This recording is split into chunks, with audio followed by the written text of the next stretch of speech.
semaine. Bonjour, c'est la critique de la semaine et cette semaine nous avons un coup de cœur pour Nina Wu.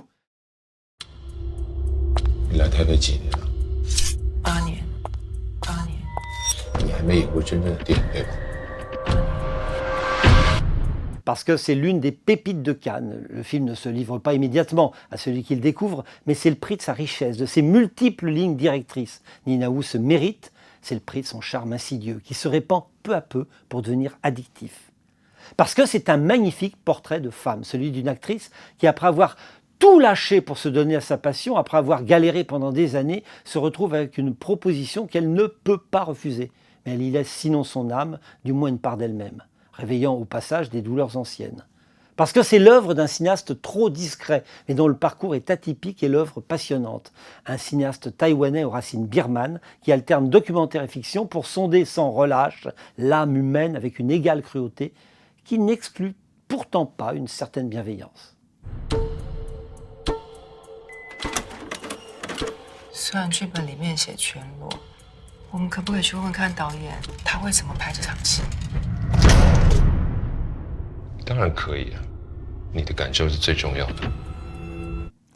Ça pourrait être une comédie et ce ne serait pas la première fois que l'on s'attache au pas d'une comédienne ou d'un comédien qui vivote plus qu'il ne vit de son art, enchaînant les pubs, les figurations et quelques rôles secondaires au théâtre. Yves Robert a jadis consacré un film chaleureux et un peu mélancolique à ses seconds couteaux du spectacle, Salut l'artiste. Nina Wu est quant à elle encore à l'âge où il n'est pas interdit d'avoir de l'espoir, même si nous la voyons se maquiller pour faire quelques chats payants et peut-être plus si affinité sur Internet avec quelques âmes esselées. Mais quand elle entre pour de bon dans le monde du cinéma, ce n'est pas beaucoup plus glorieux. Le casting est une humiliation, plus sordide encore que celui d'Emmanuel DeVos dans Le Temps de l'aventure, et c'est dire. Le tournage est une horreur. Le metteur en scène fait visiblement partie de ceux qui ont besoin de manipuler les comédiens et même de les violenter pour obtenir ce qu'ils veulent. Et le pire, c'est que ça marche. C'est précisément quand Nina éructe la haine qu'il lui inspire que celui-ci commence à montrer des signes de satisfaction. 可是你要搞清楚，现在一堆人在抢这个角色。选我，什么都可以。这人留下来，其他可以走。 Nina Wu est aussi un film sur l'exil, un mot clé constitutif de l'œuvre et de la personnalité de Zhao Deyin, alias Midi Z, le réalisateur du film. Parce que notre homme est né en Birmanie, où toute sa famille réside encore, avant de s'installer à Taïwan pour devenir cinéaste. Cet arrachement est au cœur de son œuvre et il a d'ailleurs consacré plusieurs films, tant documentaires que fictionnels, à son pays natal, qui reste par ailleurs sur le plan du cinéma un no man's land quasi total. Nina Wu est aussi une expatriée, puisqu'elle vient de la campagne et que Taipei, la capitale de Taïwan, est pour elle une ville de grande solitude, qui participe à sa névrose. Elle pourrait évidemment reprendre à son compte les premiers mots que l'on fait dire à son personnage. Je n'en peux plus, ils ne détruisent pas que mon corps, ils veulent détruire mon âme. Mais son inconfort, pour ne pas dire davantage, n'est pas seulement professionnel. Son exil l'a éloignée de celle qu'elle aime, une jeune institutrice avec laquelle elle entretenait une relation charnelle. Une relation plutôt mal vue dans la campagne profonde, on s'en doute. 我们现在已经开始录了，你要开始吗？ La façon dont notre héroïne perd peu à peu pied, dont sa vie chancelle, dont ses repères s'effacent, dont ses priorités se brouillent, évoque à plus d'un titre le très beau premier film de Jerry Schatzberg, Portrait d'une enfant déchue. Une véritable déclaration d'amour du signataire de L'Épouvantail à celle qui était alors sa muse, Faye Dunaway. Schatzberg avait pris soin de traduire par une mise en scène éclatée des glissements narratifs continuels entre rêve et réalité, l'irruption continuelle de flashbacks. C'est exactement ce qu'a fait Midi Z qui n'a jamais vu le film de Schatzberg. 拜托你进入状况好不好啊？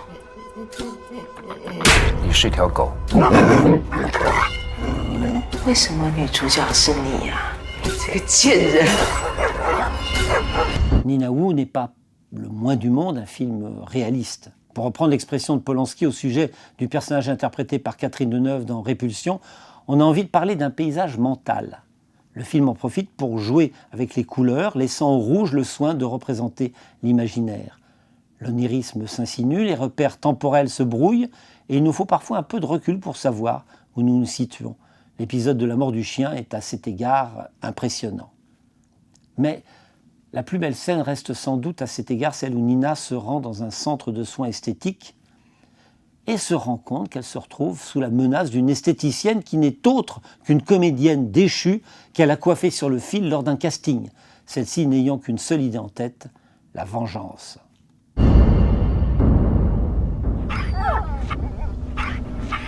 很多事情都已经变了，我不像你，我还电影圈哎，我过得很好了。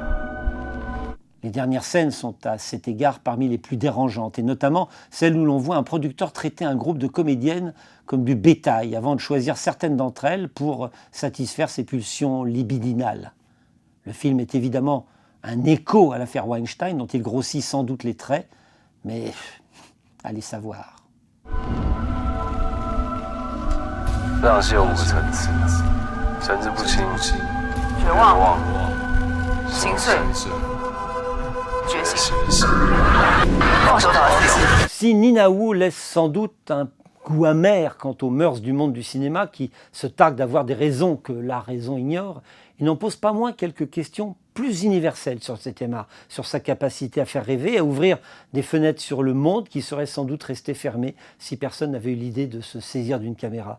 Et surtout, le film braque une lumière crue sur la fragilité des acteurs, et plus encore des actrices qui rêvent leur vie avant de faire rêver les autres et qui, trop souvent, le payent au prix fort. 感就是最重要的，感就是最重要的。